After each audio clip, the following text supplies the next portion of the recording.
All right, welcome back to the A to Z challenge. Once again, we are all the way up to E. Yay! All the way up to E. Go E. And E in this particular case is the elephant in the room, specifically when you've asked somebody to read your manuscript and they haven't gotten back to you. And how do you approach that? Okay, so if this is like an agent or an editor, there's actually very specific timelines for when you're to approach them about that. And either they will have posted very specific timelines, or it's kind of like if an agent has had your full manuscript for 4 months, you're allowed to check in because it's been 4 months. Some of them have written on their blogs or whatever their outlet is that they don't get to things until 6 months. That's really rough on you. By the way, for those of you who are waiting for 6 whole months, I feel it right here in my heart. Oh, yeah, I've waited for over a year to hear back from somebody, and it was a very polite but very form no thank you. So it happens to everybody. If, however, the people you're waiting to hear back from are your friends and family, assume that there might be something else going on besides they're busy. And at that point, when you've identified that there may be they didn't like it, like it's possible that they're feeling awkward about talking to you about it and about how maybe they didn't enjoy it as much as you had hoped, this is when it's time to politely set it aside. Allow for it to never occur. It might not. They may have read it and they may not have liked it very much, and they don't know how to tell you, and they might not even know how to be constructive about it. So they're trying not to hurt your feelings because they know that you worked so hard on this. They know that you really, really, really want this. I mean, how could they not know that you don't want? I mean, you got to want it a lot. And that's 50,000 words just to get in the door, the basement floor of a novel. That's a lot of commitment.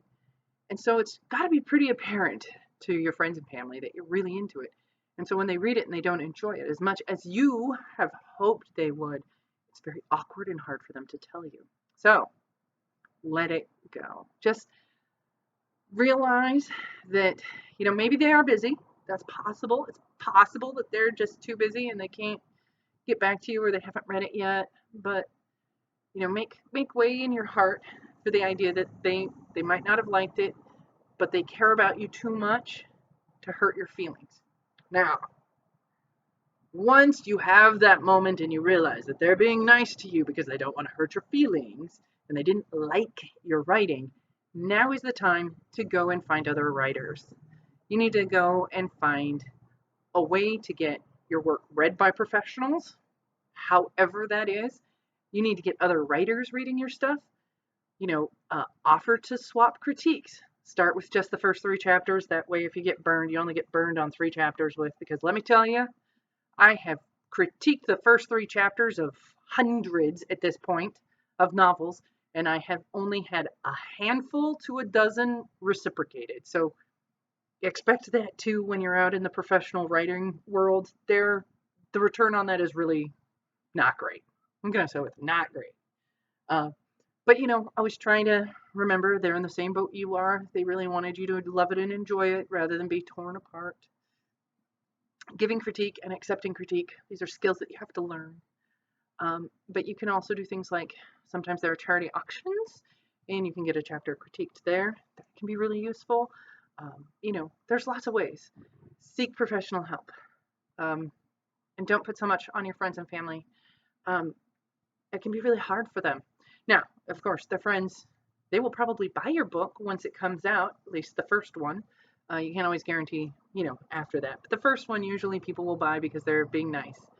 But you can't really ask any more of them for that. I mean, try to remember how much time you put into your hobbies and how much time they put into their hobbies.